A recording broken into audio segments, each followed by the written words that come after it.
Hi hello नमस्कार. आणि पुन्हा एकदा तुमचं ऑर्गॅनिक बाल्कनी गार्डन मध्ये मनापासून खूप खूप स्वागत आहे. आणि पावसाळा सुरू झाला आणि आपण आपल्या गार्डन मध्ये काहीच लावलं नाही असं होणार का? तर कदापि नाही.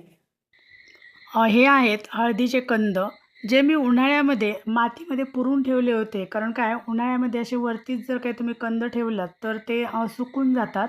आणि हे मातीमध्ये पुरून ठेवल्यामुळे बघा, याला मस्त असे कोंब आलेले आहेत. आणि आता आपण हे लावणार आहोत. त्याच्यासाठी मी इथे मध्ये खत ऑलरेडी टाकून घेतलेलं आहे. आणि आता आपण याच्यामध्ये हळद लावणार आहोत. ॲक्च्युली मी गेल्या वर्षीसुद्धा हळद लावली होती, पण ती टपामध्ये लावली असल्यामुळे त्याला वाढायला स्पेस मिळाला नाही आणि त्यामुळे कंद हे मोठे झाले नाहीत. आणि म्हणून यावर्षी मी आता कुंडीमध्येच लावणार आहे.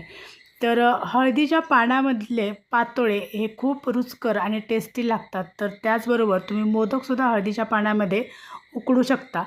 आणि त्याचबरोबर हळदीचं लोणचं हे सुद्धा खूप पौष्टिक आणि टेस्टी होतं. तर तुम्ही कधी खाल्लं आहे का आणि तुम्हाला आवडतं का? तर ते तुम्ही मला कमेंट बॉक्समध्ये अवश्य सांगा. रोजच्या जेवणामध्ये हळद वापरतो, तो उपयोग तर आपल्या सगळ्यांनाच माहिती आहे. तर अशा भरपूर उपयोग आपल्याला हळद लावल्यानंतर त्याच्यापासून मिळतात.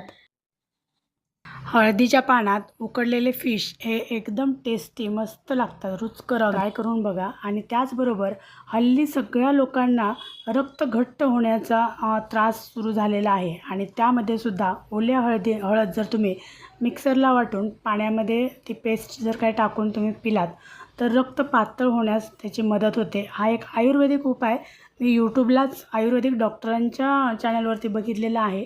आणि म्हणून मी तुम्हाला इथे सांगते. आपली हळदीची पानं बघा 15 दिवसामध्ये किती मस्त आलेली आहेत आणि वापरायला तयार आहेत.